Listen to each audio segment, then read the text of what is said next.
I welcome you back to Middlemen on Enterprise Television. Now to my case. Kemi deflates Shettima'S ego. Nigeria's Vice President Kashim Shettima has urged Kemi Badenoch, the UK Conservative Party leader who is of Yoruba, to remove Kemi from her name if she was not proud to be a Nigerian. Instead of denigrating her heritage and her country of ancestry, Badenoch, who spent part of her childhood in Lagos, Nigeria, had previously said that it was a city where fear was everywhere.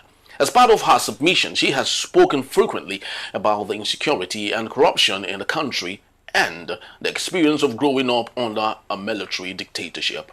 But Shettima, Nigeria's vice president, said that Badenoch has every right to remove the Kemi from her name if she was not proud to be from Nigeria. Kemi, who had replied Shettima, said she stands by what she says and that she is not the PR for Nigeria.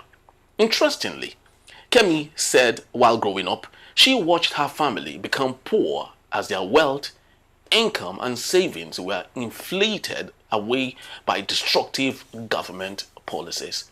The distinct call should be socialism, but it definitely was not seen that way.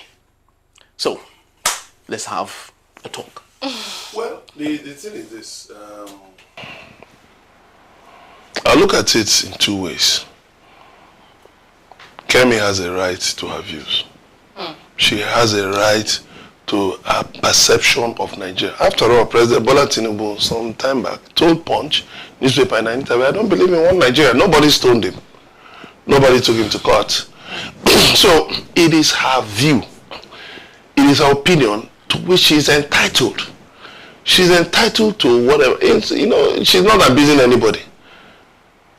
So for Shettima to go to the extreme of saying she should remove her name Kemi shows actually, some inferiority complex, low self-esteem. Yes, it shows that he is vice president of Nigeria, but he should go back to school to understand the basics of communication. Because one, names these days have attained a global, this global identity.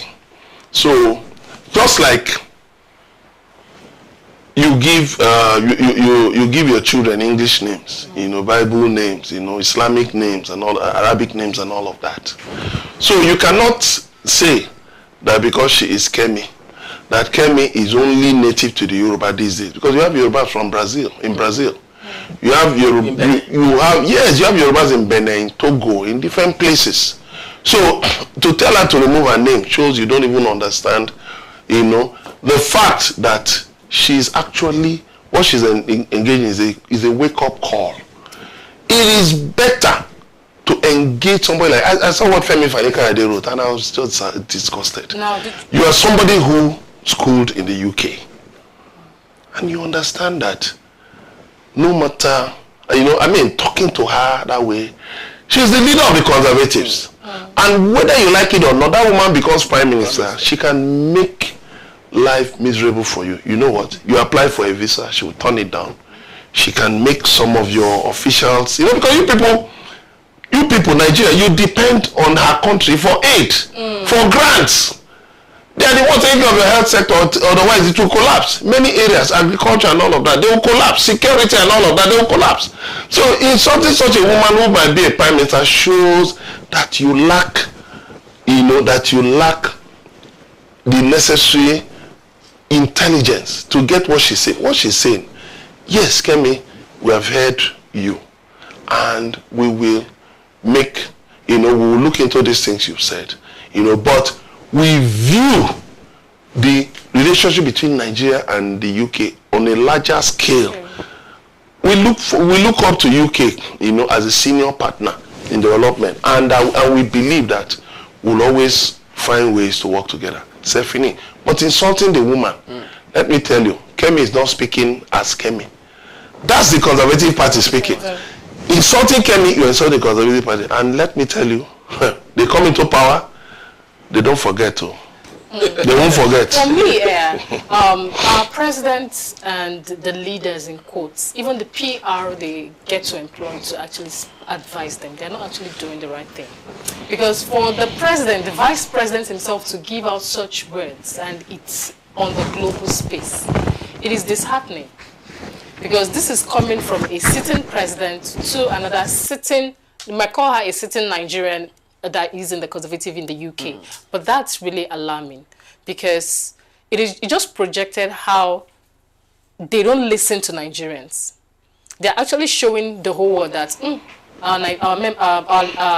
our subordinates can talk, or those we are leading can talk, but it is left for us to do what we want to do, and nobody can do anything about it.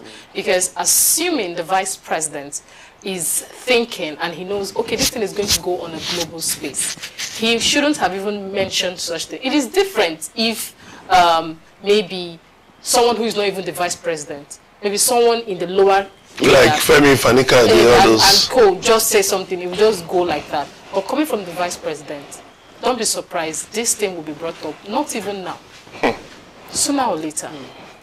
And he would regret those words he said. It's just like what Bayo Nanuga said, that Peter Obi is the Donald Trump of Nigeria. Already Donald Trump's advisors are looking into it. That what did he mean by that? What exactly did he mean by that? Who exactly is Peter Obi? They'll begin to ask questions. Take note that the person Donald Trump has taken as his chief of staff was actually an advisor to the indigenous people of Biafra. Nnamdi Kanu's group. So what it means is that whenever issues about Nigeria come up, there's somebody who already has a perspective, about Nigeria, who will be able to say something, about it. So imagine if Shettima had addressed somebody like Donald Trump and he's coming back as the president. Man, you're going to stew in your juice. Because you see these Western politicians, the better thing is this. See, what she said to me, yes, she might have exaggerated it by bringing socialism. But we have what we call African socialism, whereby the family takes responsibility for every member, Yes. I beg to disagree with you on the socialism part, because she mentioned something of how her family became poor because of the government. But it's not only in Nigeria that families have become poor. Because it's not only in Nigeria, but ours is now becoming a lifestyle, and it's becoming a I'm even going to a point. And it is not right. I was going to somewhere that, Kashin Shettima, you are living in a mansion that was renovated with 21 billion.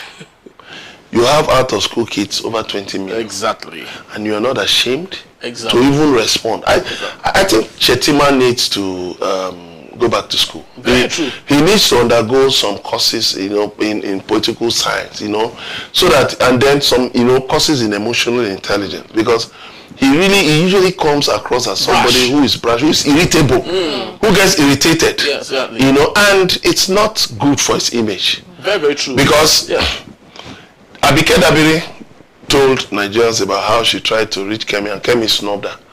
But that's where it ended. Look, if somebody doesn't want to be your friend today, the person might be your friend tomorrow or in future or never. And how does that affect your life?